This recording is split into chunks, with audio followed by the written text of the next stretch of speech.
Ay, natalsikan. Suso, day. Hindi suso, suso talaga. Oh.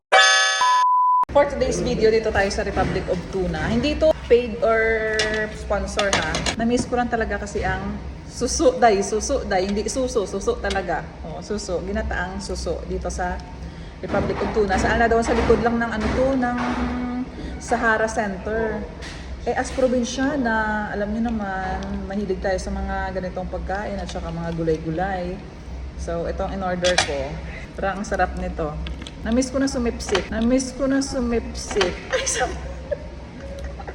Tapos, syempre hindi pwedeng isa lang ulam natin. Meron ako dito ang kalderetang kambing. Pagkatapos ko kumain ito, mapapaano ako nito. Oy. Tapos, kaming mga Ilonggo, alam niyo ba yung laing namin, fresh talaga na gabi. So meron din sila dito ang laing pero fresh na gabi. Humot. Napapadami ako na kain. Masisira na naman diet ko nito. Ay, ang sarap. Ay, natalsikan. Sarap to sa ginataang ano ba? Labong ba? Sarap siya.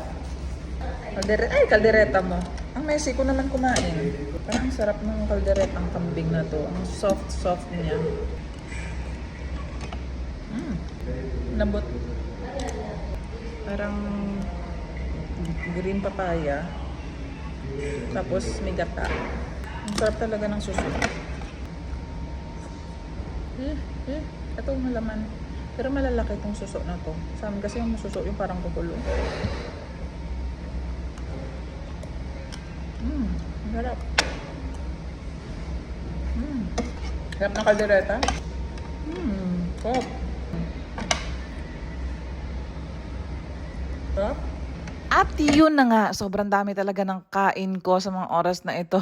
Busog ko, be. Mga hindi po alam ang Republic of Tuna. Located po sila sa Alnada 1 sa likod lang ng Sahara Mall. I-search po niyo sa Google, Republic of Tuna. At isa pa sa paborito ko talaga dito, yung tuna nila, yung tuna pa nga. Yes, meron dito. At isa pa yung sinigang na ulo ng tuna. Ay, ang sarap, promise. Marami din silang siniserve na mga Ilocano food. Ilocano. Alam nyo naman, pagkain ni Bebe yon, kaya tinatry ko din. Dito ko rin natikman ang masarap na batil patong. At marami pang mga Ilocano food na siniserve nila dito. Hindi to first time na pumunta nga kami dito. Kung naalala nyo yung vlog ko noon, after nung volleyball ni Micah sa school niya, nanonood kami kasama ang pinsan ko. Dito rin kami kumain noon. Malapit lang dito sa bahay namin before. At dinadayo talaga tong Republic of Tuna dito sa Dubai. Again, dito yan sa Alnada 1 sa likod lang ng Sahara Mall. Until here na lang hanggang sa next food trip natin. Bye!